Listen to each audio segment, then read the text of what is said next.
Hello, in this video I want to show you how to pack your files into RAR and zip archives on a Magic Honor 4 Pro. So in order to do this, let's open the RAR app. We've shown you how to download it in our other video. Now locate the files that you want to pack, and mine are located in DCIM then camera. Here's a bunch of pictures, so let's pick at least 3 of them. You can pick even one, it doesn't matter. I'm just always picking 3. Now click on this plus button.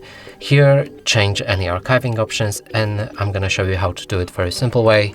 So you can set a password, change a name, change extension of this file, and there's no need to go here in advanced or options or comments if you just want to pack a file. So let's just go for general, set up the password 123, click OK. And here we have it. We can already click on OK, and that way we'll create a RAR file. And that's it for this video. Hope you like it. Please consider subscribing to our channel, leave a like and a comment below.